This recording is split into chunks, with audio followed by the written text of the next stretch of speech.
Okay, good afternoon, everyone, and welcome to the February 2021. I'm getting it all wrong already. The February 2021 question time for payroll, and we've got a little bit of employment law as well and HR. So it's good to welcome the panel of experts we have with us today. As an intro part, should we do poll number one at this time, Steve, to deal with the temperature check, or I can go through housekeeping. So there is a question panel. If you want to ask questions, ask them in the panel. They will be directed to ourselves or asked out so that we can cover them later. We have some preset questions that we already have. There are polls. We're keen to hear your thoughts and opinions on those sorts of questions as we're going through. This is being recorded. We will make it available, and you may be sent a survey at the end just to judge whether you like the format or want things different. And things are a little different today from our normal session as we're rapidly heading towards the new tax year. So how about poll number one, Steve?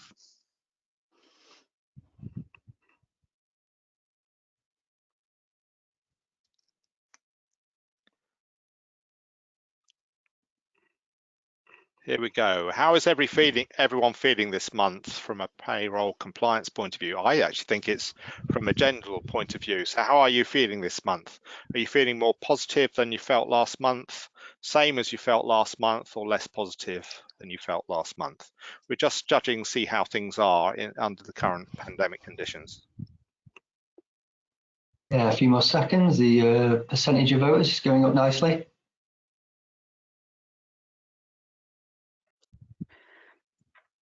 We had a few more seconds, and I think we're almost there. Thank you, Steve. Okay, let's take a look.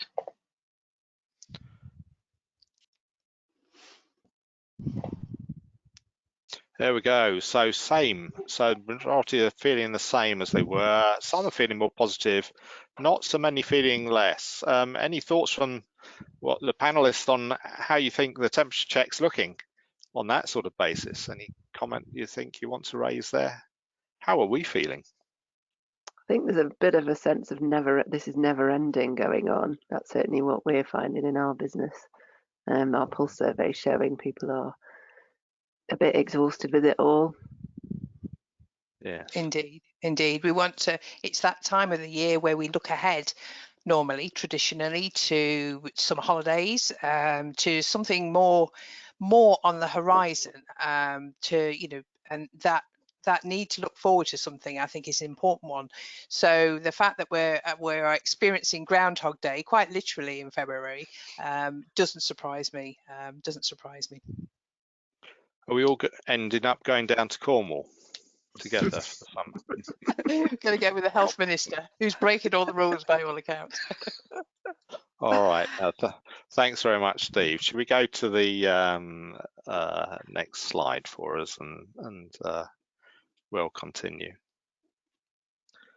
I just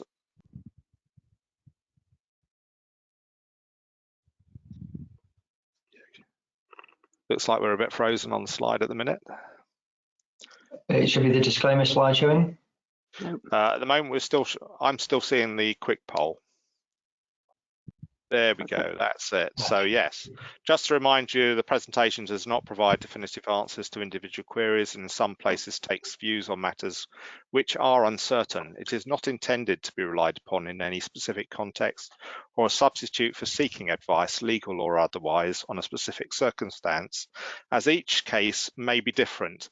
Quite often we're asked lots of questions. It's sort of my day in, day out job is to answer our customers' queries and questions, and quite often they're quite scant of information, so sometimes you need a little bit more detail to answer very specifically, but we will answer in general broad terms, also on the understanding that actually a lot of law is not passed and so is subject to change. So it's great to have with us today our speakers. We have myself, Simon Parsons. I'm the Director of UK Compliance for compliance strategist for SD Works. I work for the group of SD Works.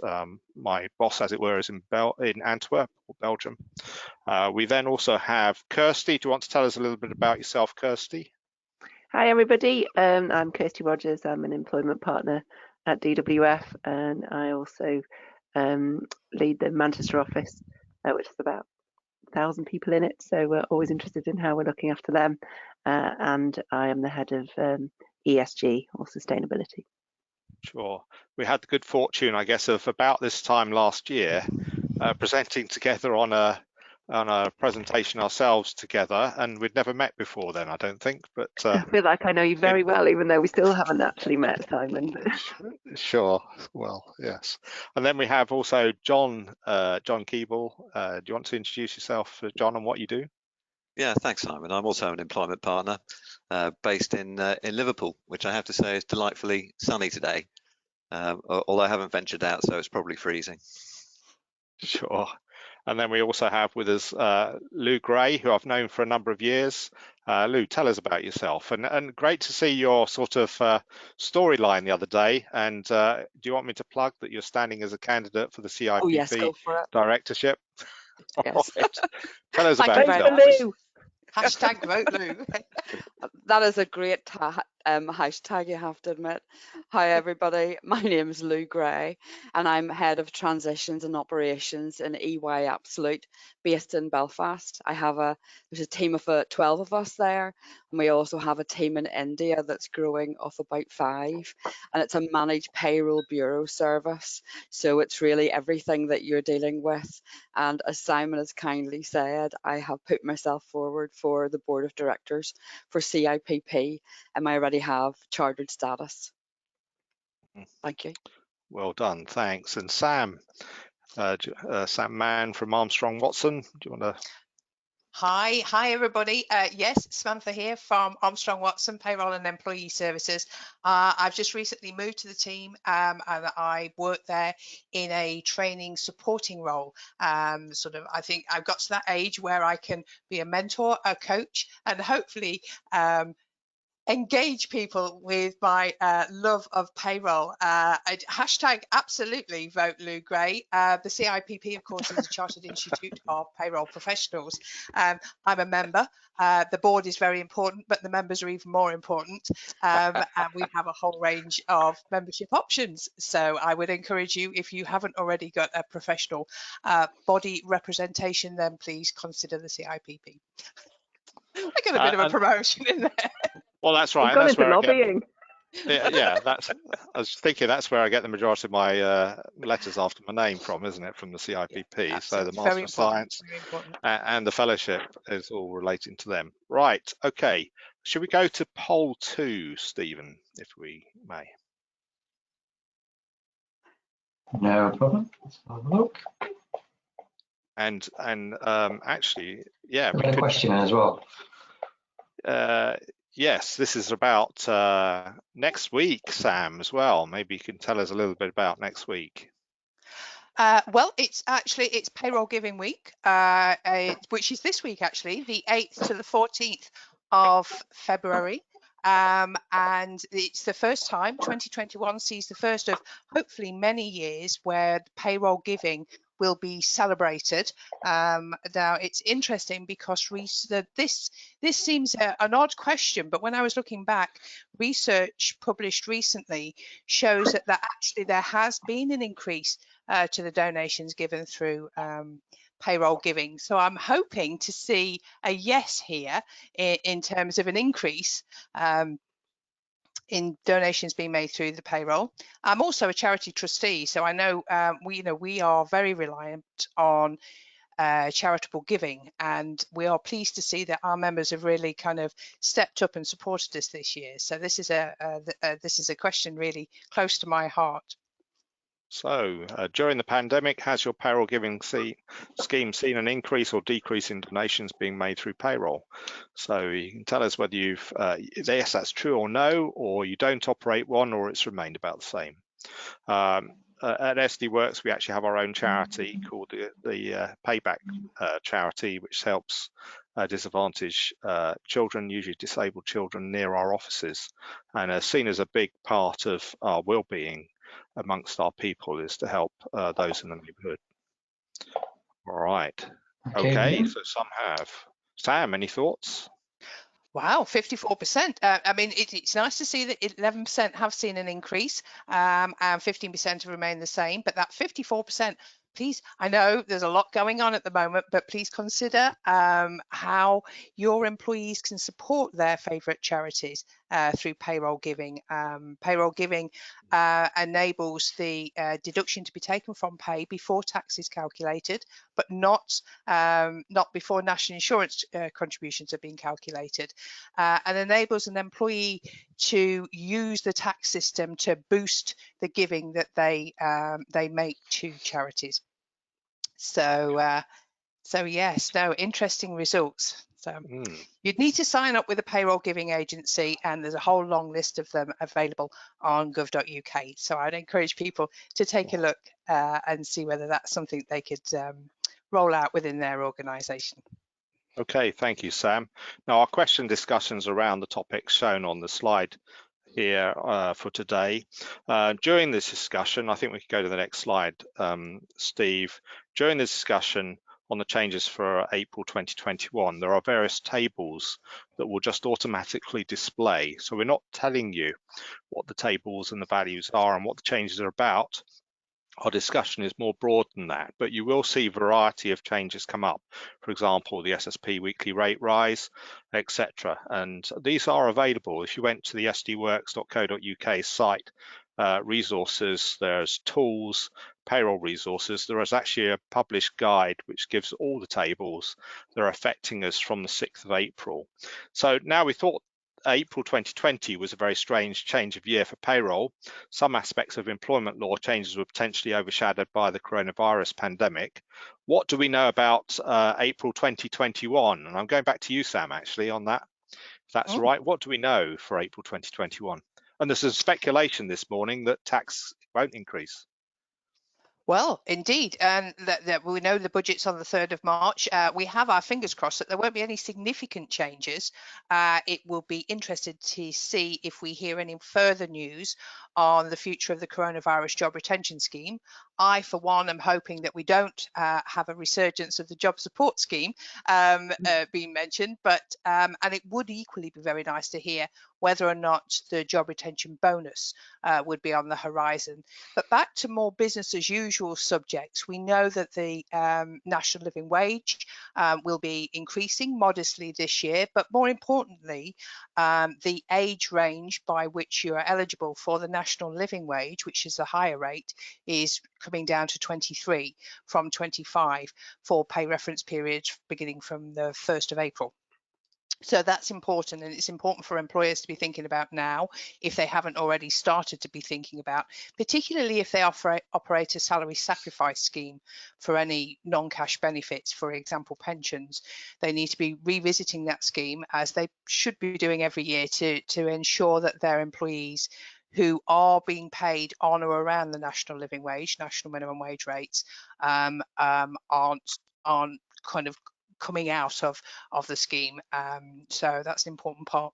So that's what we know about. I think there's going to be another few, we're going to be discussing quite a few of the different things coming up. For example, Veterans NIC holiday, which is a new one. But it's a relatively modest year, I'd have said. I'd hesitate to say in terms of changes. I don't know what everybody else thinks, but I'm hoping, I mean, obviously off payroll is going to be discussed elsewhere on the agenda. So I'm overlooking that completely, but from every other sense of the word, it's quite a modest year. Yes, now I may have got the timing on the slides that just went too far, it doesn't matter. But just thinking, and maybe this suits your area, Lou, I don't know, but we know that much of these are just proposals, and some are devolved powers, and of course we've got the Northern Ireland Executive as well. So what might change, and will they actually go ahead in April? Have you got a view there, Lou? I think that everything is very much hanging in the balance at the moment. I mean, I think as a payroller, we're focused on what is actually going to happen on the 3rd of March, and will the devolved governments take an alternative look and maybe change things. I think what you can already know that the Scottish student loan is going to be changing from April, and that will go ahead along with the updated checklist for the starters.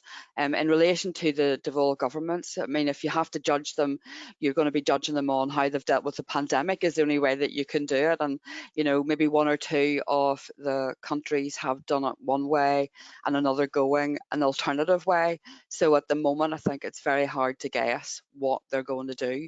It would be good to get some clarity. And I think the budget on the 3rd of March will offer us that.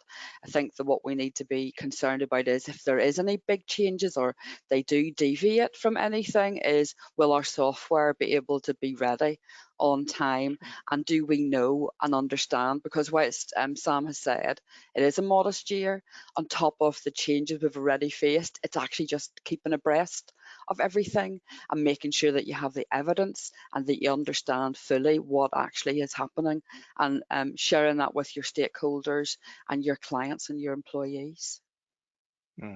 Yeah, any thoughts, Sam? I think we have an element of certainty for the 6th. The problem is that might not last very long, and it seems a bit odd.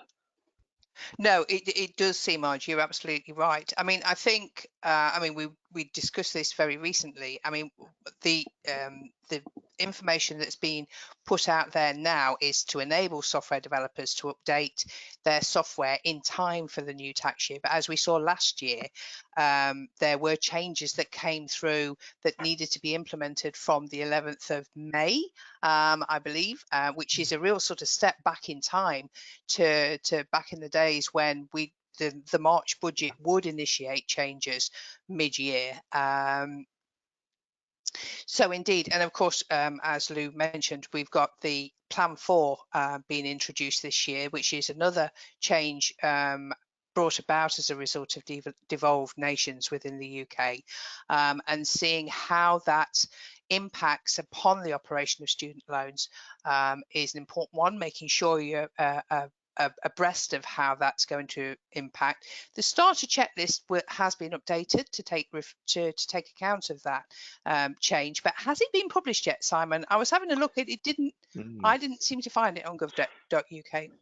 No, we've had a sample that's been sent and distributed to the software developers, but it isn't live. And I think we are making that point to the HMRC. I think we made that point actually yesterday to Paula Wyatt at the software development support team to say it does need to be available soon.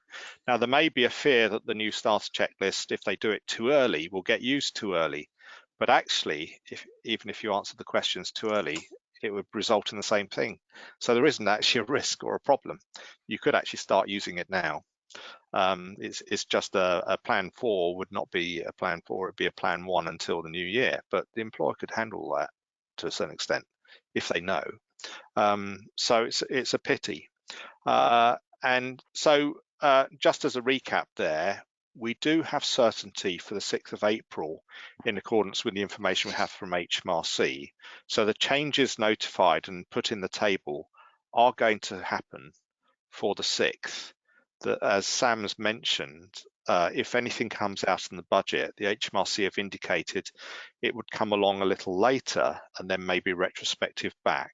So in the old days, we used to have a change. 17th of May comes to my mind, unless it was the 19th of May annually. In the old days, before when we had the spring budgets, we had Scotland last year on the 11th of May. Will something similar occur this year? If there's a change announced, yes. But don't think that suddenly we've got to rush round for the 6th. I suspect it will be for 6 weeks later or whatever. And we'll see how it goes. So thinking recently we've had the naming and shaming of employers who breached national minimum wage, and you mentioned an important point there. I think it was Lou. How will employers change with the fact that the age has dropped from 25 to 23? And are there any risks, do you think? I think that's quite a significant rise actually for them. It is, and it's making sure. Sorry. Yeah, Simon. carry on, Lou. It's making sure that that is captured and that nobody falls and is missed in that, because they're actually rising up to £8.91 from the age of 23. So that will have an impact on any business who have employees that are in working, and it's making sure as well then with that naming and shaming overhead of us, you know, are we making sure that our base pay is correct? Are we actually meeting all the conditions we're supposed to as an employer? Because it's not just the simple, you know, you're looking at the base pay and you're dividing it by the hours, and that is what an individual is getting. It's going into the detail and making sure as an employer that your 23-year-olds and above are now going to be from the 6th of April on the £8.91.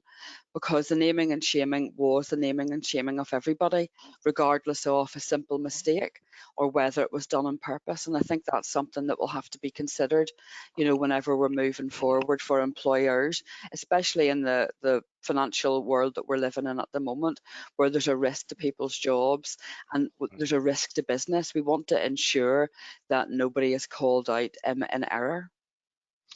Now, a couple of days ago, we had the employers bulletin. The biggest employers bulletin I think I can recall in my life, and I think we've got a poll on one topics there which may have come out as a big surprise. So poll 3, I don't think we've asked poll 3 yet, have we, Steve? No, it's just on the informal. Yes, yeah. Yeah. Might be a bit of a shock. So, are you aware of the changes to informal payrolling? Now, flex schemes quite often may do this, well, I think we'll let you see, and maybe we'll cover that briefly at the end. This is something brand new-ish from the Employer Bulletin. I'll read out the statement to you once we've got the votes in, shall we? And I think, let's see, poll 3. Yes, Lou, you were going to sort of react to the results we see today, if that's all right. Well, I think this is going to, well, for me and with some of the clients I've dealt with and in my experience over the last 30 years, I think this will actually be a big surprise to a lot of people, that this now will not be allowed to go ahead, and that employers who informally payroll benefits will now have to register for the payrolling of the benefits ahead of the 21-22 year. And I think this is going to be something that will have to be highlighted to anybody running the payroll. Yeah. So, what's your reaction to the response there, Lou? You're not alone. No, not at all. I'm with the 80%, so you know, don't worry. Yes. On top of everything else that we were dealing with, we didn't have to. Well, I don't think we have expected to see that one coming, Sure. because that is a good communication piece that has to be put out there so that people are aware that they do have to change the way that they've always done it, and it is no longer a matter of putting it on the long finger. I think a lot of people always every year would have come along to what will we do about payrolling benefits. Oh, we'll just keep on putting it through the payroll and we won't actually, you know, make it formal and go on to the Gov website and make them aware of it. So I think it's something that, you know, is really going to affect people, and that the actions that they have to take in the next few weeks. Yeah, yes. No, I absolutely agree there, Lou. I mean, for people who aren't too certain what payrolling is, of course, where you take the benefit in kind that you would normally report after the tax year end on a P11D, and then the tax would normally be collected through the employee's tax code, and HMRC deal with that. The obligation, of course, is on the employee to ensure that their tax is right there, not the employer. Payrolling turns that around and actually looks to capture the tax and collect the tax in real time, as opposed to with that end of tax year delay. And the formal process is where you do register with HMRC to use their payrolling of benefits in kind service. You register before the end of the tax year for the following tax year. But at the time this was introduced, there were employers who were already doing this informally because it worked better for them. I am surprised to see it, as everybody else is, and I'm hoping that HMRC, who will know who these employers are, because they will have still had to have submitted P11Ds, but identifying them as having those amounts having been payrolled.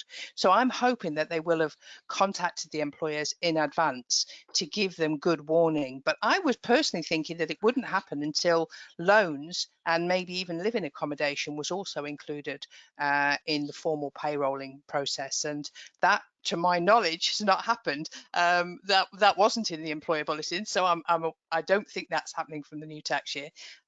So it is a huge surprise to see that.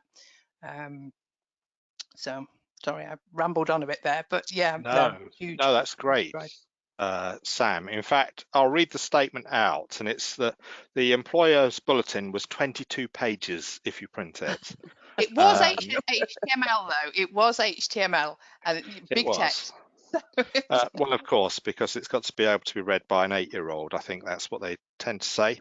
And it says, informally payrolling, the small number of employers who informally payroll benefits must now also formally register for payrolling before the start of 2021 to 2022. We will no longer accept informal arrangements.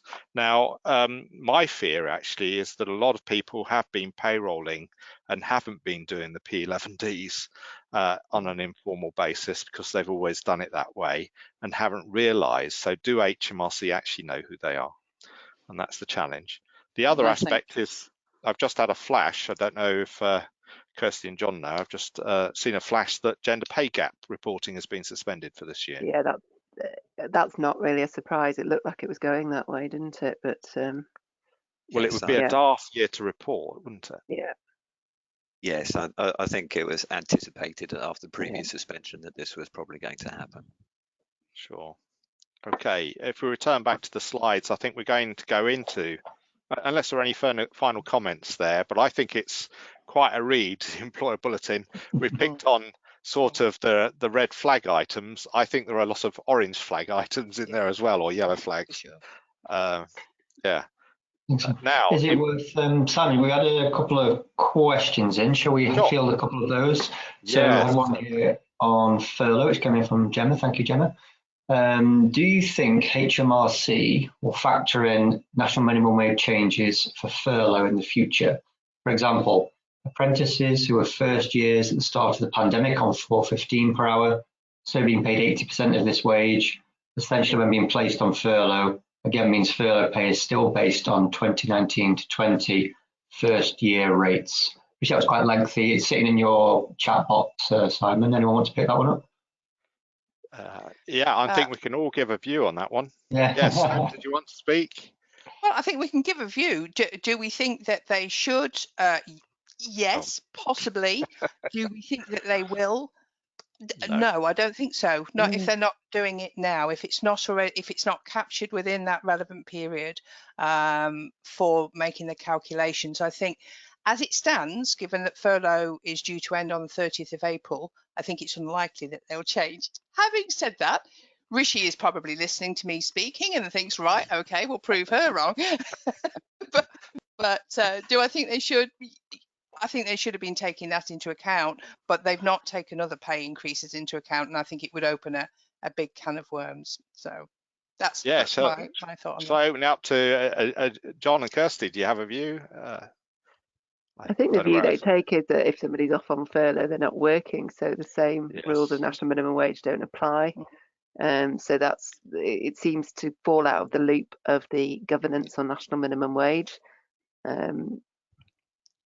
Yeah, I'd agree with Sam. I can't see it changing with the current end date of furlough. But of the many things I've given up predicting when furlough will end is right up there. That's right. So, and it's an area you say, is it an element of fairness, unfairness, etc. Is an area and risk, I guess, the government view that if they did allow higher rates, everybody would give themselves rises. And so it's a fraud prevention. So in effect, the snapshot was set on the 20th of March, or for the extended people that could join in, the snapshot was set the day before the announcement. Yeah. Okay. So it'd be nice to give better news. It's worked two ways for people, I think. Some will find that actually they were going to go on reduced hours anyway, irrelevant to the pandemic, and so they're still benefiting from higher amounts. And of course, we've still got the campaigns by groups, people saying they've been excluded altogether, although they may have excluded themselves by only paying themselves very tiny pieces of money. So it's a difficult one to judge. So I think the basis is the government are using is on a matter of fact, on what was reported prior to the government announcements, which in some ways can seem a bit unfair for some people. All right, and that nicely fits in with employment law hot topics to a certain extent, and we may come back a little bit to COVID questions. So hopefully that helped, but I don't think we've got lots of empathy, but I'm not sure the government have for it. Sure. Is the issue. There's a poll question 4, I think we can do, which I think we're going to judge the temperature on propensity for redundancy. Sure. And just before we move on to it, because I think this question related back to the informal payrolling. So Jeanette asked, do you have to register every year or only once? I think we were talking about that at the time. Yeah, well, I'll answer that simply. It's only once. So once you're registered forever. Okay, so, great. But sometimes we've had people come to us and say, well, we're registered. We've been doing payrolling since 2011. Of course, we're registered. Look, here's a letter from large business unit saying that we're formally payrolling, and it's sort of, the service didn't open until 2000, and I'm trying to think how long ago it was. But so you're not in a formal arrangement at all. You need to make sure online you're registered. Writing letters to tax officers and getting letters back means nothing now. And I think that's what the employer bulletin's pretty much saying is register online, because it is an online registration. Okay, poll 4. Yep, here we go. All right, so what's your company's outlook in terms of redundancies? So we've got good, or you're just surviving, or not good, we're going to have to make measures very soon. Let's see, Kirsty, did you want to consider the responses on this one and where we go? I think there's more organisations than not having to take measures, but there are a number of organisations who are busier than ever. So care sector, supermarkets and places like that, they'll be voting good. But most people are restructuring, I think, and making some redundancies, if not a lot of redundancies. And obviously certain sectors like hospitality are particularly badly affected and will be very much in the bottom bracket if they're surviving at all. So yeah, that's certainly what we're seeing. And certainly I'm involved in a number of group redundancy projects where the numbers being made redundant are over 100 in each case. So okay. I'm probably particularly negative because I'm at that end. It all comes your way for the work. Now, the response here may be a bit surprising. I don't know. That's or good. Do you think? That's positive. Yeah. I think it just depends where you are, and I suspect people who are in the bottom bracket probably not got time to come on this call. Yes, and also possibly as well, I think it's probably fair to say that a lot of organisations have already gone through the right sizing exercise, and so it may be a reflection of that to a degree as well. Yes, well, we've had the news on the post office and their temporary workforce, 10,000 actually they're retaining longer. I guess that's not permanent though, is it? Well, I think there's a lot of stuff, online shopping and deliveries, that have changed, isn't there? You know, they're using that workforce in a different way. Very good. Now, Brexit is done. I think we can return to the main slide, Steve, thanks. Brexit is done. There was speculation that UK employment law will change. What is planned, and what is the view of what might be up for review? And we've got a nice picture there of a new minister. I'll leave you to tell us who he is. Thanks, Simon. Let's go, Kirsty. Yes. yeah. It's all right, we know. So this chap is Kwasi Kwarteng, the new business secretary. For those people who don't know, he got quite a lot of publicity because there a controversial review into how EU employment rights protections could be changed was sort of leaked, and he then had to backtrack from it. I think he was in an interview with Robert Peston where he said, so the review is no longer happening within the department for Bays. I made it very clear to officials in the department that we're not interested in watering down workers' rights.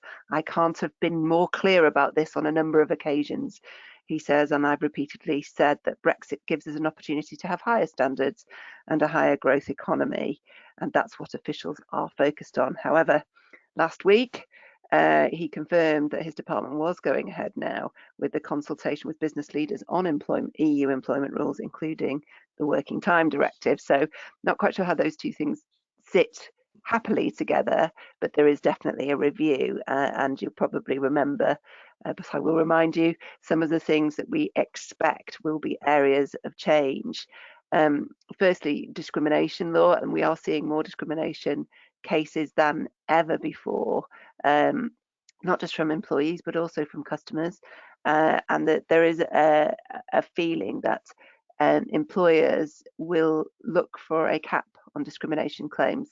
There hasn't been one, but there is a cap on unfair dismissal claims, as many know, and the cap may prevent spurious and costly claims because many people stick in a discrimination claim on the basis it will lift the cap on damages when they go to an employment tribunal. It would face extensive resistance from bodies such as the Equality and Human Rights Commission and obviously the unions, and would be subject to, stringent review, but it is a possibility.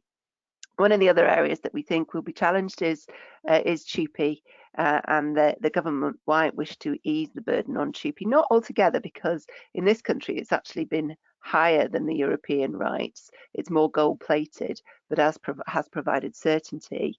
The area that's a problem has been the harmonisation of terms and conditions, which is particularly challenging because you then end up with a multi-tiered workforce with different terms and conditions, and so that there may be some review in relation to that. So we will look to see what happens there.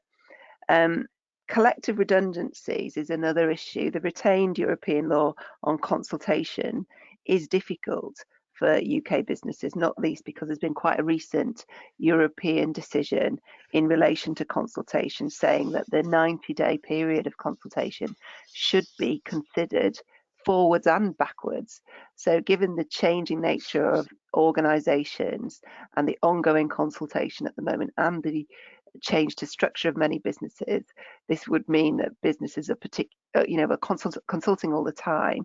So I suspect that will be an area that's under review because it is so challenging, and the awards are very high for failing to inform and consult, being 90 days gross pay with no cap per employee. So I think that will be another area that's looked at. Holidays and working time, our favourite. We're going to talk about that a little bit more, but I think the government will see more clarity in relation to that, particularly because we've had this dilemma between our legislation and the European legislation on what counts for working time, what counts for holiday pay, what does usual pay mean, and a lot of it's been decided through case law effectively rather than through the statute and reading in words into the statute. So I suspect that is an area that will be much more closely determined in the coming months, to be honest. There's also redundancy, agency workers. John, do you want to say a bit about agency workers? Yeah, I think agency workers is an area where the agency workers regulations, which of course do derive from the European directive, is an area where it's unlikely that there are going to be significant changes. Because if you look at the direction of travel in respect to agency workers, it's generally been towards providing more protection. And under the agency workers regulations, there was an ability not to pay agency workers the same rate of pay as a comparable employee of the hirer in certain circumstances, and that was repealed. So I think the general direction of travel in respect of agency workers is probably towards more protection rather than less protection. But I suppose just an overarching point in terms of whatever it is that they are proposing to do, is always a little bit unclear as to how this really correlates with the level playing field under the trade agreement, which refers to fundamental employment rights and fair working conditions and the such like. So it'll be interesting to see if they are making changes, how all this plays out. I think one of the things that employers should be looking at is employment documentation at the moment, especially contracts and service agreements and policies and procedures, because there should be a removal or update of any reference to European references or specific provisions, and also geographical references in relation to restrictive covenants. And one of the other areas that's come up a lot has been where people are working. So if you have a holiday home or you're lucky enough to have that, and you've got workers who decide to change location without telling people, it throws up all kinds of issues, and is throwing up all kinds of issues. So moving to Dublin because your mum lives there to help with the childcare is now a different country. Well, it's always been a different country, but it's not part of the European Union, and there it's going to affect people's tax status, but not least it might affect an organisation's insurance. There may be data issues, because I've had situations where people have moved to Russia, for example, from another location for childcare reasons, not really appreciating the impact of doing that. So making sure you know where your workforce are, because now that they're more remote, they could be anywhere, and that could lead to a whole host of issues in relation to things like VAT and tax, and the list goes on. Once you start to talk about it, it becomes quite scary. So aside from the pay changes, which we've talked a little bit about, the other thing that we know is on the horizon are the government's response to the consultation on workplace harassment. Now that was launched last January, and we expected a response in relation to that in the summer last year, but we didn't get it. But it will now be firmly back on the agenda, and that will look at confidentiality clauses in settlement agreements in relation to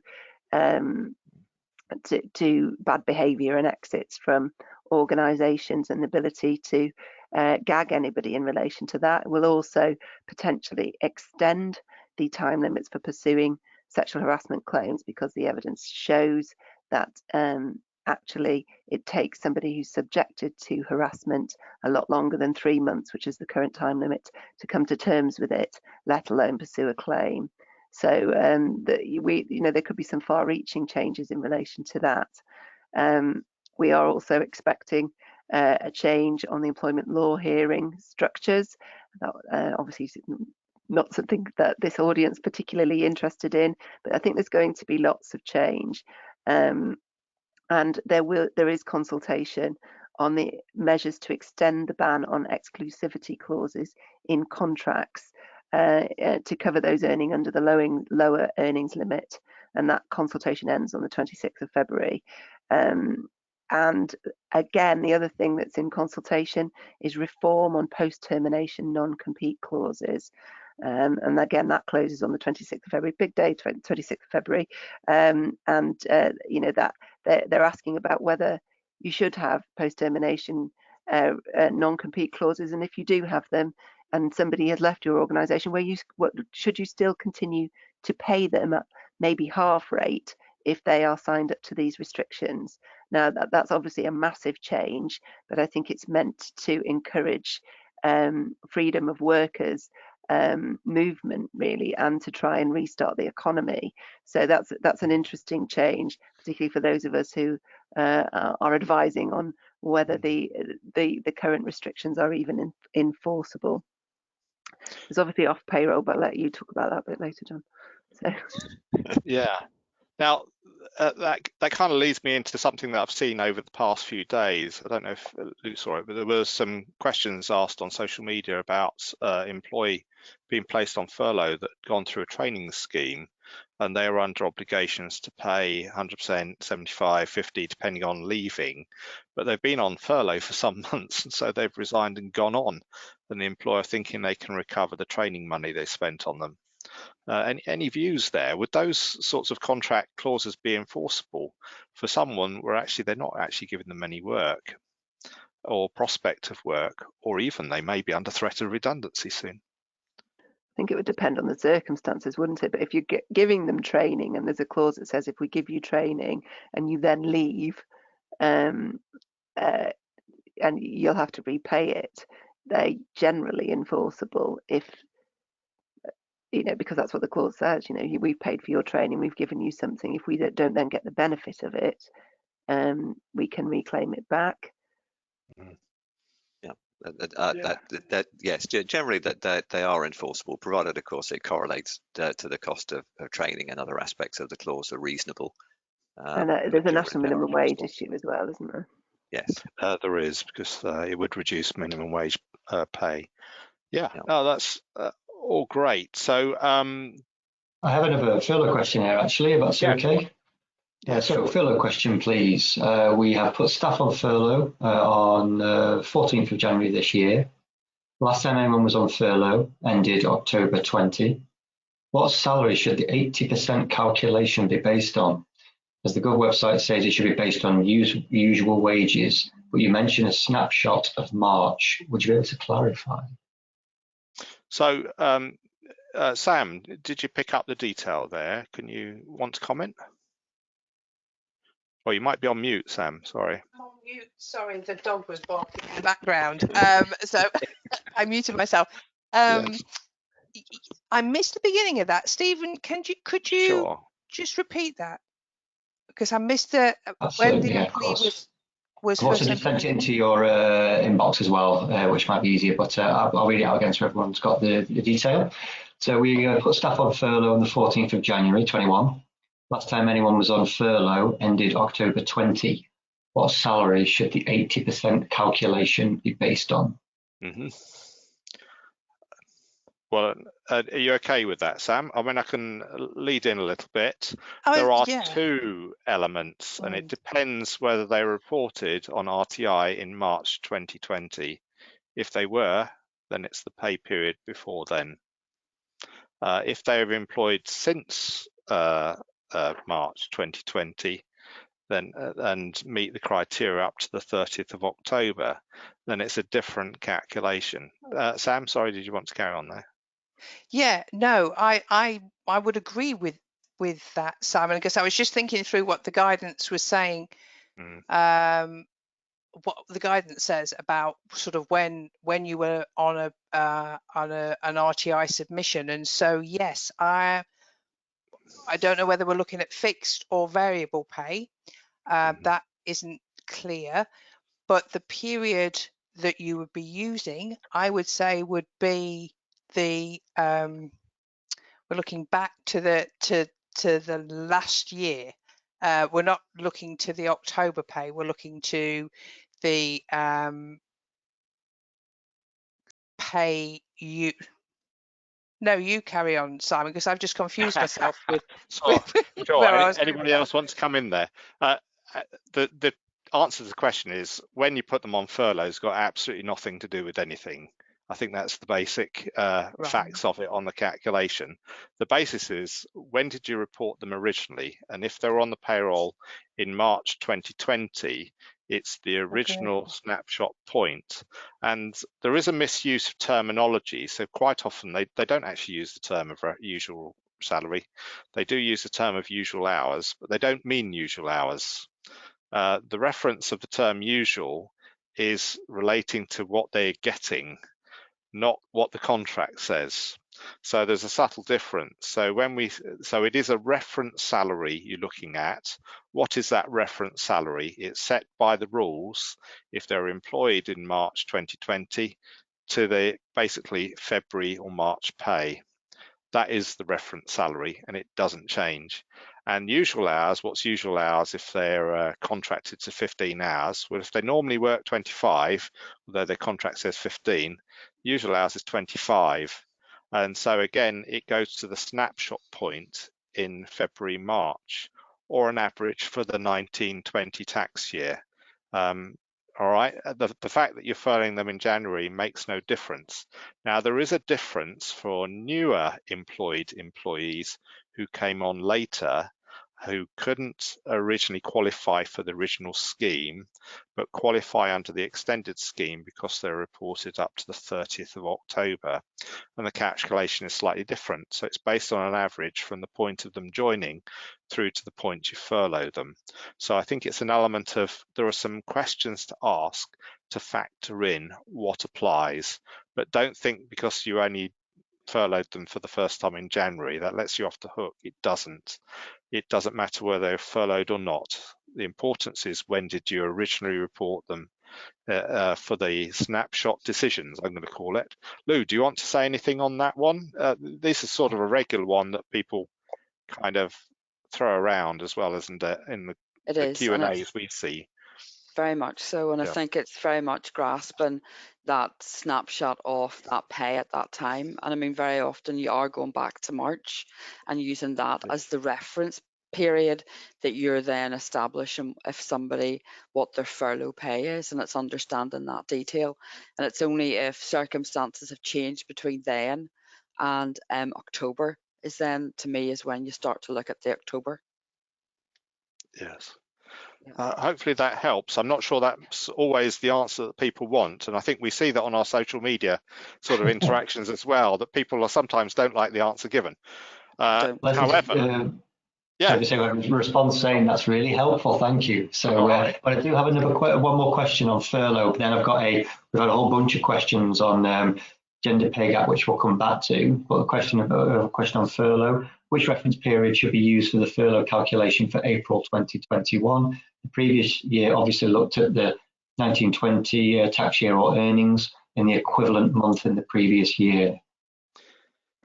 Yes. Yeah, I was going to say, in this instance, because furlough came in, job retention scheme came in from March, then you'd be looking back actually, so the March pay could be, and the April pay could be impacted by furlough pay originally. You'd look back to March 2019, not 2020, if you're using the corresponding calendar period, calendar month, and equally the same with April. You would look back to April 2019, not April 2020. Sorry, Simon, I butted in there. Yes, no, that's fine. Thank you, Sam. That's really helpful. I was going to say, and this relates to whether they're irregular paid or regular paid. So the snapshot point is still the 20th of March, or before the 20th of March 2020. But the look back for irregular paid means you can compare it with the year before, and you pay the higher of. With that look back, yes, it's the cat's caught its own tail. So it's now running round in a circle. So they're not having you look at March 2020 for the look back. They're having you look at March 2019 and April 2019, as Sam said. It gets really complicated. Any thoughts, Lou? Or John and Kirsty, you've got views and experience on furlough as well. Are these types of questions you're being asked from an employment law point of view? We don't so much get asked the calculation and exactly how that works, although we can see it is complex, and it does worry me actually we don't get asked that. I think they just pay it and hope for the best. But you know, what we do end up with, and I've been in a mediation this morning actually, is where pay's been incorrectly paid or not paid, and then is paid at a later date, and that impacts on the tax, and then there remains a shortfall. Because then they get, you know, if you get a lump sum payment for something you haven't had, that means your tax might be higher that month. I mean, I'm not a payroll expert, as you know, but it certainly messes things up in the tribunal quite a lot, and that's usually where we end up getting involved, isn't it, John? Yes, I'm afraid so. And major impacts on universal credit if they're at those sorts of levels as well, because it distorts the records, which can actually cut people off, and then they're waiting another 6 weeks for another new application, just because of sometimes with an employer trying to be helpful. You can get that across the Christmas time periods where they're actually making payments early, and they can actually ruin life a little bit for the employee. Yeah. So it's a tough one, isn't it? Any thoughts, Lou? It is. I agree with you with the universal credit in particular. If you're not careful, the impact that can have on somebody's life, and you're dealing with that. But also it's about understanding. I think it's about people understanding their calculations and how they've come to them, but also then using, whenever they go on to the government website, to have a look there and to see if what they've calculated.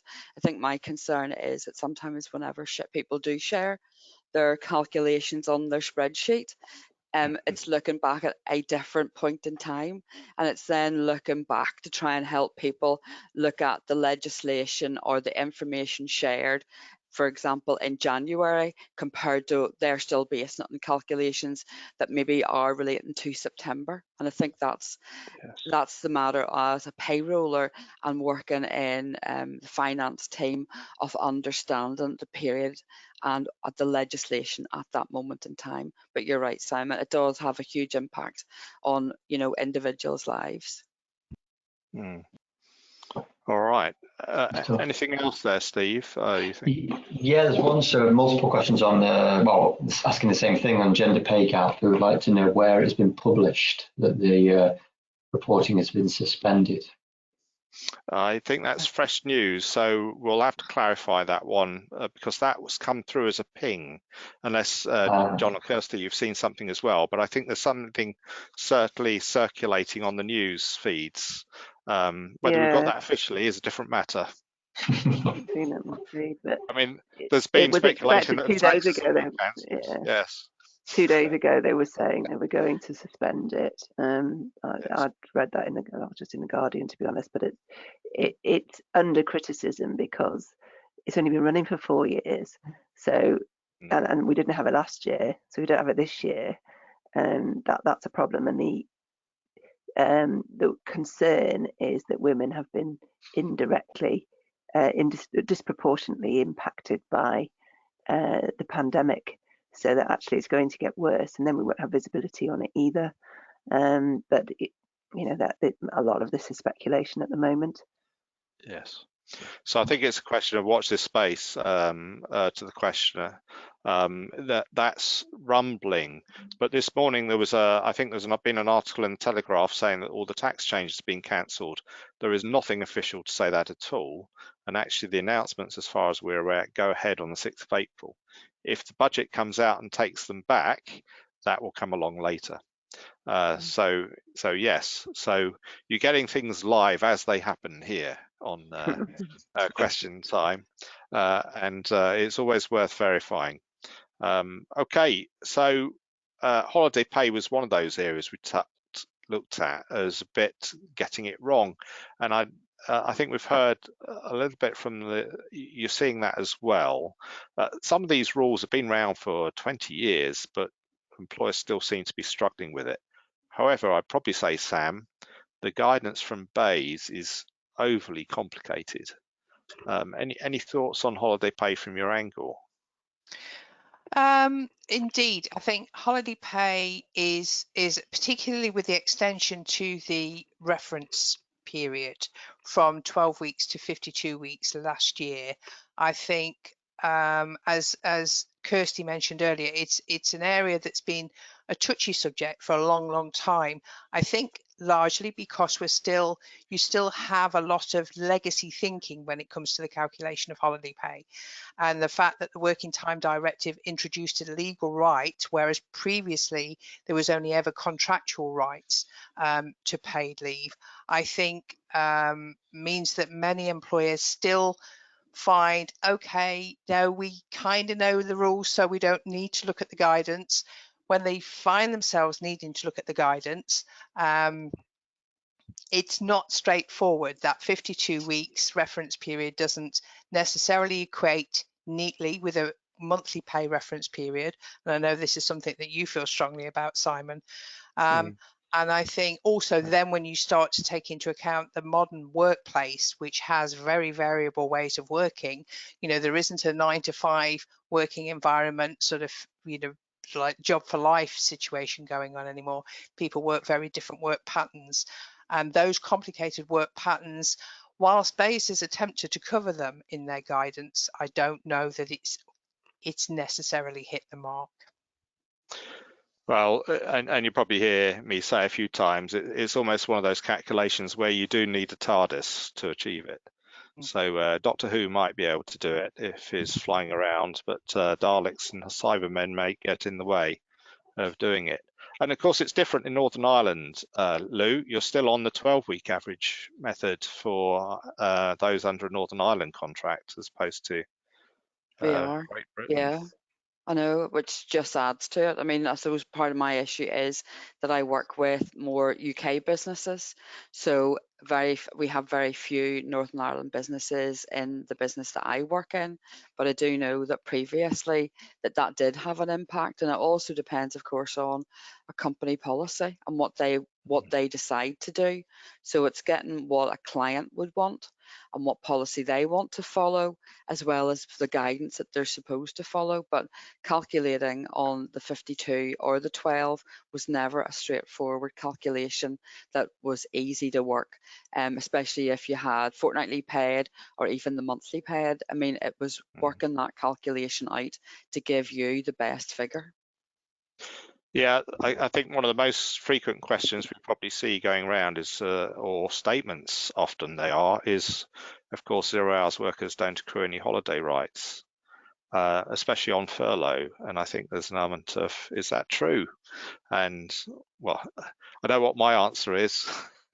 John, you got any thoughts on that these days? Are the views changing? Well, in terms of just taking it as a general proposition and 0 hours workers, it may depend to a degree on the nature of the contract that they have. Because you may have a 0 hours worker or 0 hours employee, and they are employed throughout that entire period. And holiday accrues as a facet of being employed rather than a facet of necessarily working. But you have a number of arrangements where people who are operating on a 0 hours basis, where they are only deemed to be engaged or employed at the periods during which they're working.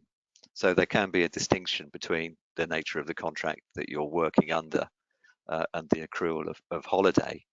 But on the 52 week, that causes some issues in practice from an employment law point of view in terms of what you include and how you calculate it. Because overtime now is generally included within holiday pay, but it has to have gone on for a significantly sufficient period of time and be regular. And the problem arises because you are supposed to pay holiday pay at the point at which someone takes it. But sometimes it's rather difficult to know whether whether overtime is regular at the point at which someone takes their holiday.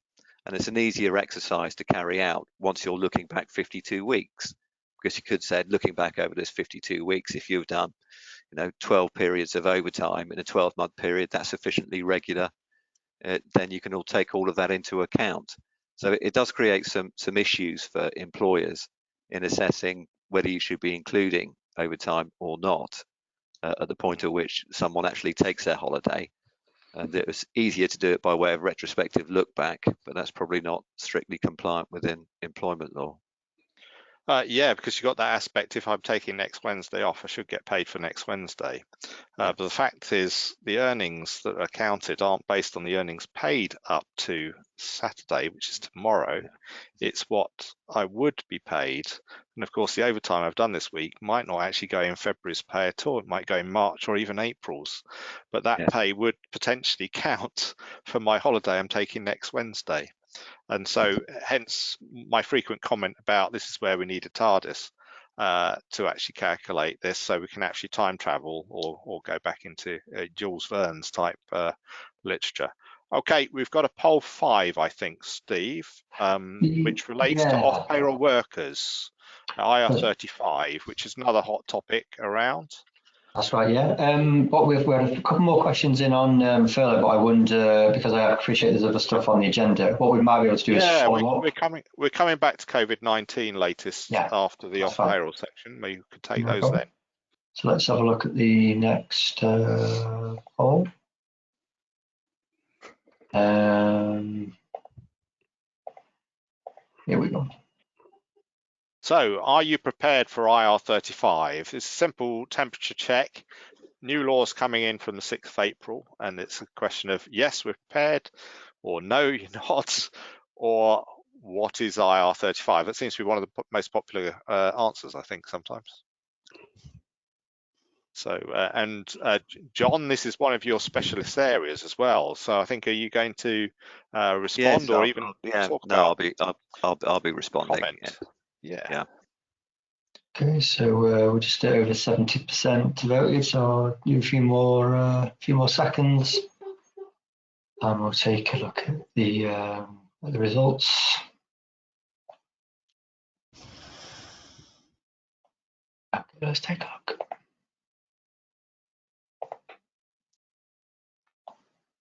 All right, interesting. Yeah, John, what do you think to that? Well, I think that's perhaps slightly more than I'd be anticipating if you look at some elements of the press. I think since my exposition on IR35 at the last payroll question time, legendary, some would say, I think the number of people who are asking what is IR35 has marginally reduced. So that's a positive thing. But I think that's broadly encouraging, although in the same way slightly worrying as the time for IR35 and the changes coming in gradually reduces. Yeah, so I'm thinking I've just got to put the signature on the nomination for Oscar, John, for last month, and it'll be on its way. Thank you for that. No, that's okay. But yeah, you're right. It's very short, and I wonder if we are prepared. What do we see the biggest challenges being faced by the private sector rollout, do you think? Well, I think at the moment it's just a question of preparation, and the time is running short, and therefore people need to get on it if they're not already on it. And I think, as I covered off, I think part of that preparation, it's not just a question of looking at the rules. Part of it is deciding what your strategy is going to be in respect of IR35 and the basis on which you are intending to contract. So there are a number of different approaches that people may take to IR35 as to whether they're actually going to allow personal services companies or relevant intermediaries in the contractual chain at all. And so I think the starting point is people need to sort of understand and work out what their strategy is going to be towards IR35. So I think that's a potential challenge. In terms of issues, just people need to understand that there are some fairly significant bear traps when it comes to IR35 if you don't do what you're supposed to do. And of course, at the moment, then hirers can be relatively relaxed in respect of IR35 because the IR35 risk in terms of getting an assessment wrong and the obligation to properly account for tax rests on the PSC in the main. And that's a fairly fundamental change that people have to understand. So I think in terms of the potential risks that you can see, obviously taking reasonable care in carrying out an assessment. And if you don't carry out that assessment with reasonable care, that causes problems because liability can bounce back on you. If you don't provide the status determination statement, which contains the assessment, to the right parties, which will be the worker and the person with whom you contract, that can have, again, liabilities falling back on you and the obligation to make the deductions. And of course, if you don't respond to a challenge to the status determination statement within the relevant time period, again, you can have to deduct the taxes. So there's a fair number of bear traps and some fairly technical points that people will need to get on board with. But I think a lot about it is just making sure that you're adequately prepared and you've done what would be a reasonable amount of, not that I necessarily call it due diligence, but part of it is just to understand organisations within your contractual chain. Because of course, up to now, you haven't had to be so concerned as to whether those who are supplying themselves as contractors to you fall within the legislation or not, and you're going to need to understand that. And certainly we've had a number of challenges that we've had to deal with and advise clients on in the public sector, where they haven't done their due diligence with companies to work out who has got a material interest in them. And you've had various companies who have supplied a number of individuals, and it hasn't really been assessed and the right questions asked as to whether they would fall within IR35 or not, being part of a relevant intermediary under the rules. So there are a number of challenges from an IR35 perspective, but those are probably the main ones. But it's just getting on top of the preparation. Do you know who is in your supply chain? Do you have the right people and the right skills to be able to properly assess employment status? How are you going to do that? Are you going to use that by the CES tool? Or do you think that there are sufficient issues with the CES tool that would mean that you should be performing some other form of slightly deeper dive assessment? And so it's going to be interesting to see how it plays out from an IR35 perspective. And it was interesting because I think there was an article on the accountancy web in terms of level of preparation and where people were at that came out on the 12th of January. And that was saying that 52% of contractors hadn't yet been assessed, and 41% of the contractors said they intended to dispute an inside IR35 assessment. And perhaps in a fit of some optimism, 72% said that they intended to increase their rate.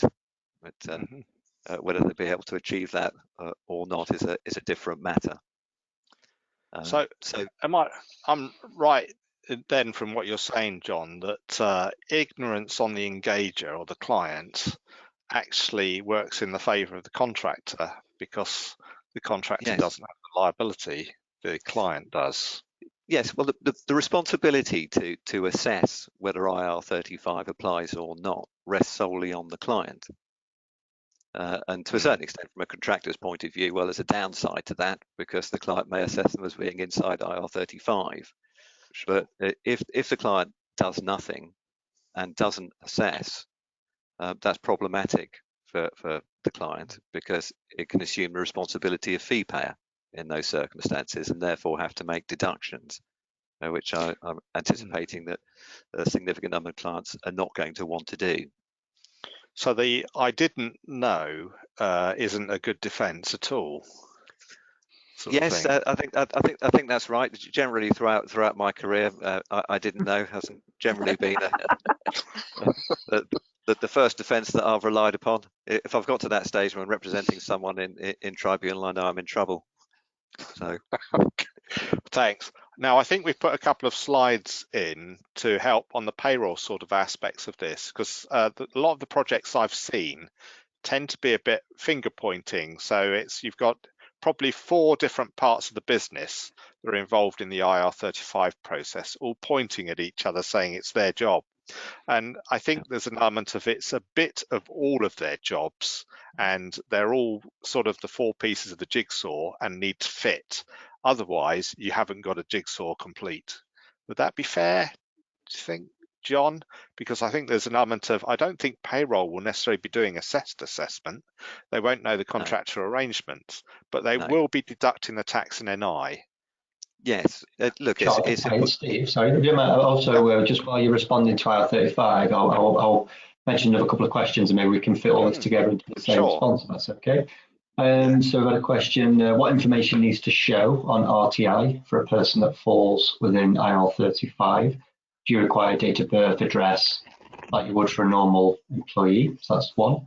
And the other one is all work up to 5th of April paid as normal, and only work from the 6th needs to be inside IR35, or is it based on payday? So we could cover all these off as well.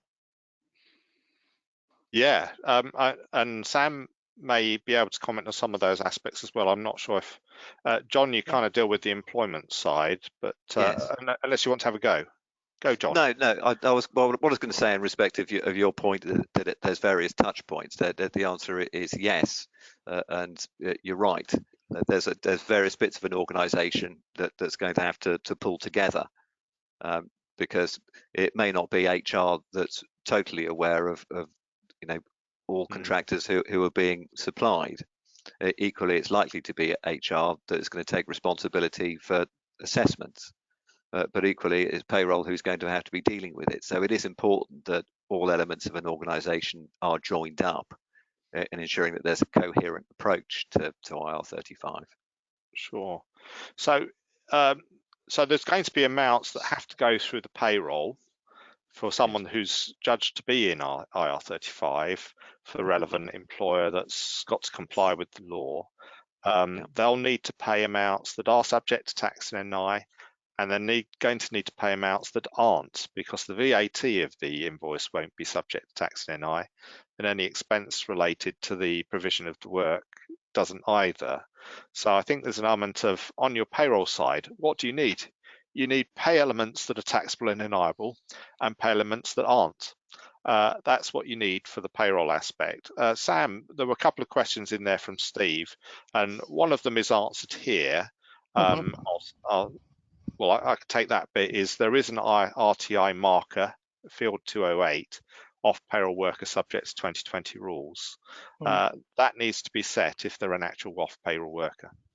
The rest of them, what else do we know? Well, actually, there's probably a little bit of an answer on the next one, Steve, that you were showing there, is that actually you treat them like anybody else. Any other thoughts? There were a couple of other questions in there, Sam. Yeah, I think one of the questions asked what pay needs to be shown on there, and you've already identified that there will be the taxable pay, which relates to the actual fees part of the invoice, and then there's the non-taxable elements, which will relate to the expenses incurred in the shown on the invoice relating to the work being delivered, as well as the VAT, and there'll be non-taxable elements. So it's the fee element that will need to show on the and be subject to tax and national insurance contributions through the payroll.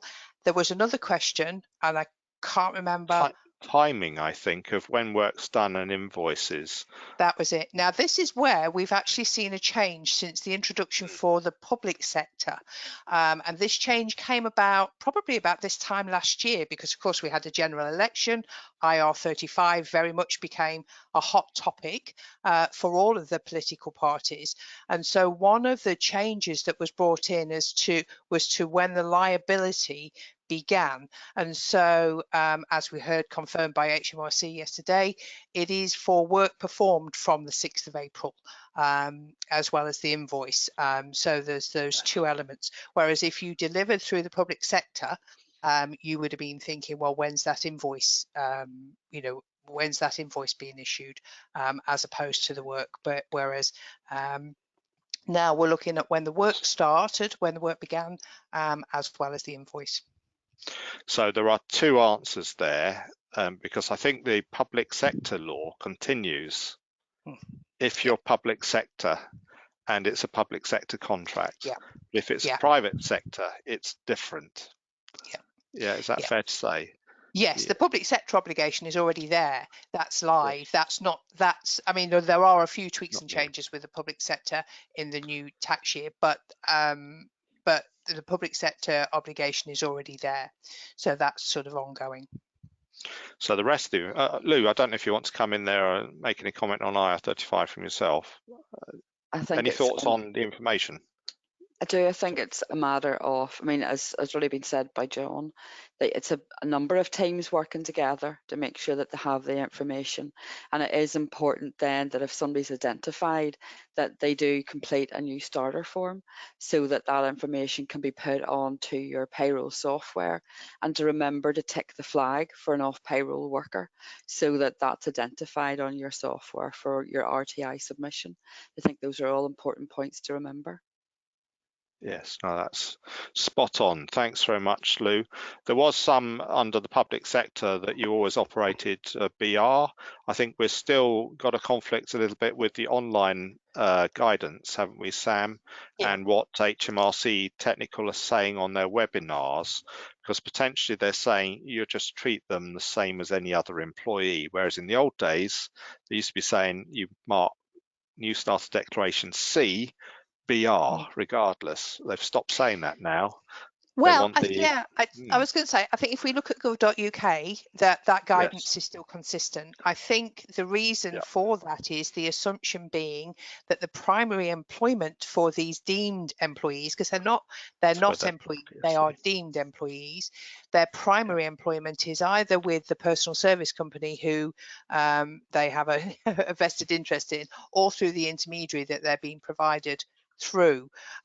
So it's generally believed that's where their primary employment is, and therefore the main tax code, if you will, would be dealt with through that primary employment rather than through the engager. So generally, I've seen some discussion as well going around, and I think there has been some movement because the umbrellas tend to deduct the employer secondary NI contributions and apprenticeship levy from the fee forward on. I'm not sure if that's legal from the client to do so, so I don't think they can agree a contract and then knock off the 13.8% secondary NI. And have you got a view there, John? Do you know what the latest is, or? No, I don't. Right, okay, that's fine. But there's got to be some care. I think there was a lot of contractors complaining by the fact that some were actually deducting the employer liabilities off their fees, which I think originally was potentially stated to be unlawful. Anything you're aware of, Sam, or is this all still a bit in the melting? Well, I'm like you, Simon. I would have said that was unlawful. But I don't know what the latest is, but certainly my understanding is mirrors yours, that would be unlawful. I know that there's been a lot of talk about that. But the specialist for IR35 contractors who, the representative bodies say, absolutely, that's a no-no. So that's a technical term, a no-no. So no. No, it's the employer's or the client's liability in reality. Yes. So there are some arrangements where you can pass on, and this is all about creating the assessment doc and passing it through, isn't it? The thinking, because sometimes you've got an agency who's got an agency who's got an agency who's got a, then goes overseas, then comes back, etc. Where does the liability fall? And somewhere along that trail it does, and if someone along that trail fails, it then passes up the trail. So it's interesting to find out, but hopefully your arrangements are fairly simplistic apart from being fairly convoluted, but it can depend on the nature of the project and work and maybe the size. I think we'll move on to COVID-19 latest, and let's have a look there. I guess the other aspect on IR35 is they're not an employee, so other things do not occur. It's purely tax and national insurance. They don't have liabilities for statutory payments. They're not an employee. You can't arrest their earnings or have an attachment of earnings order because that's only against workers' income, and this isn't, and etc. So on the COVID-19, we've got the claim deadline coming up fairly soon, 15th of February. So we're very close to it. Is that next Tuesday, is it? Or Monday. I think where we are. Monday at midnight. Yes, how many will be awake at midnight on Monday? So January's claims have got to be in. They're very tight. Now, I was thinking, Jess Norman answered a parliamentary question on Wednesday that was asked by one of the SNP MPs, saying that some people have missed the deadlines, etc., or been denied claims, and he was asked for the numbers. And he said there have been 7,293 complaints for CJS RS refusals, of which 374 have been upheld. So some have won their appeal, and 225 partially upheld. So they've been partly won their appeal, but not wholly. So they weren't agreed with a number of cases, but the 5,579 refused. They were rejected, and the appeal didn't work, and there's currently 1,115 being investigated. Any thoughts there, Lou, on appeals? We quite often see this on the social media networks. We kind of get involved. Some of us more than others, mainly because yes. I genuinely am taken aback sometimes that people, I mean, these are tight deadlines that payrollers are facing. January was a long month, but now we're into February, a shorter month. We're meeting the deadlines for that, as well as looking at, for example, the 22 pages for the HMRC bulletin to be prepared for. But I think part of the problem, whenever I go onto social media, I can see that you're allowed to have a misclaim deadline with a reasonable excuse from the 1st of November. And I wonder, have maybe some people got maybe complacent? Because really and truthfully, I believe that we know the deadlines, you set it in your calendar. I'm not saying gathering the work is easy, because it's not. Making sure that you understand a worker's hours is not always a straightforward matter of somebody's employed for 37.5 hours and that's what the figure is. That's not how it works. But I do question some people's approach to, I've missed the deadline and I'll do it tomorrow, whenever it's been very clear by the government that you do have a deadline. You do have to be evidencing the work and your claim submission, and I think that's getting lost. Is that maybe a bit of apathy? People are tired. Is it a sign of where we are in the pandemic? But I do think that people need to look at these statistics shared by Jess Normal on Wednesday and actually take notice. 5,579 have been rejected. That's huge.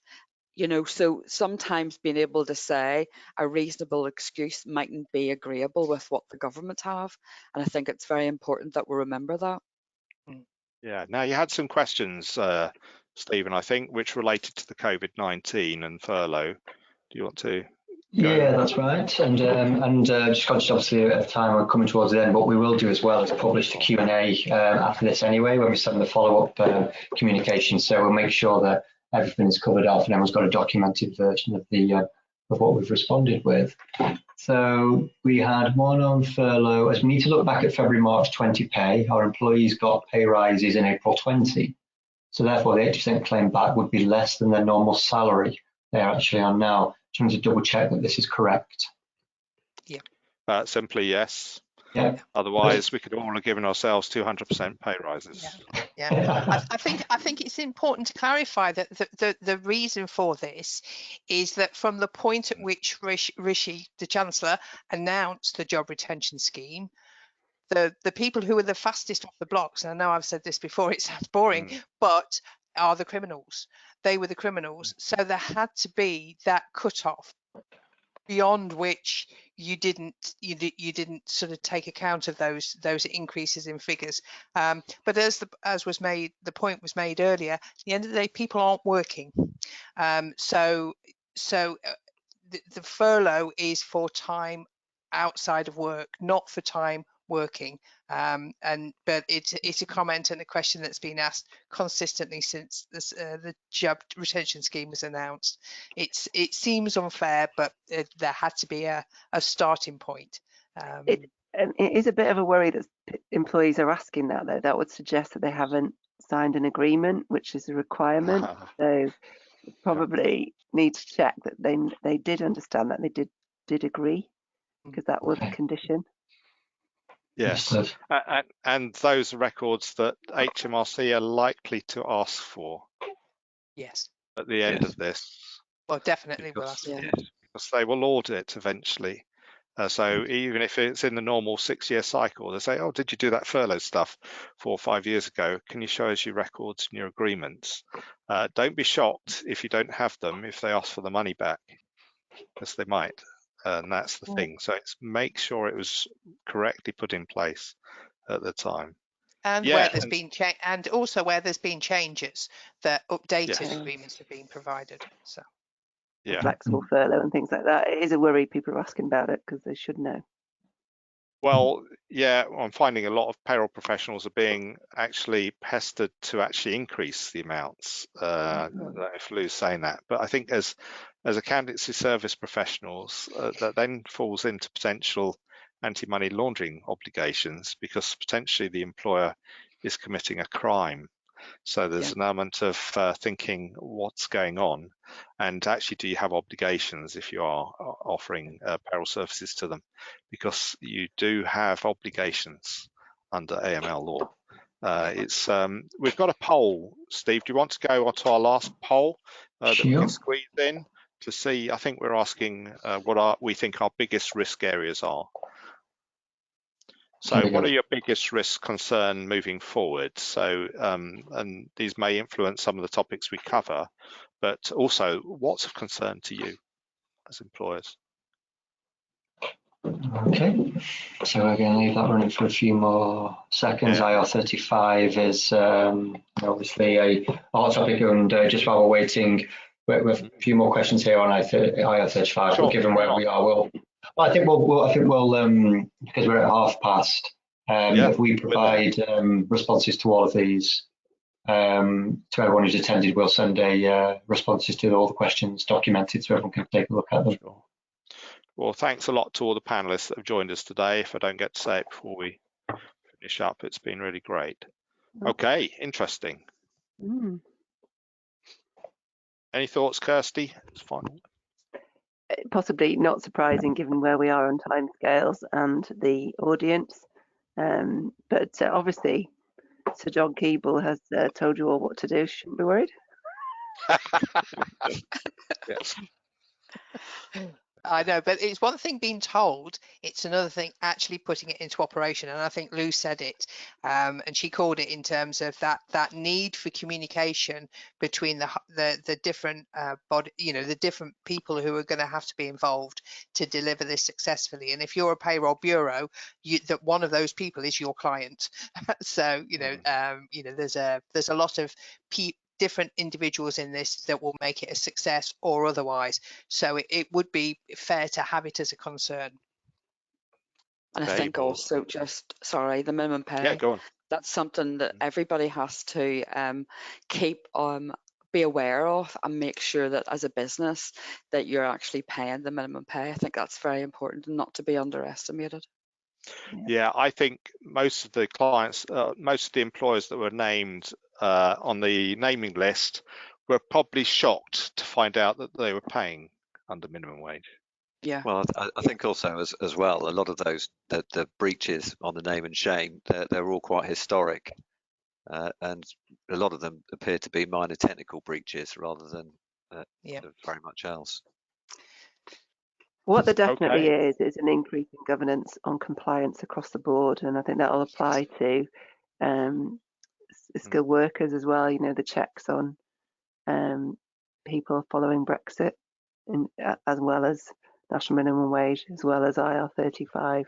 There's just a huge increase in governance and expectation. Absolutely.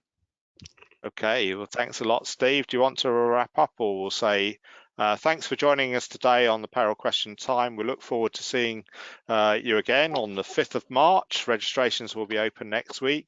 I'd very much like to thank our panelists today, and we'll have Andy back with us, I think, from the pension regulator next time. Today we've focused on IR35 and some of the employment issues, and good questions. So thanks a lot. Yeah. Thanks, everyone. Thank you. Bye, everyone. Have a nice weekend. Bye. And you.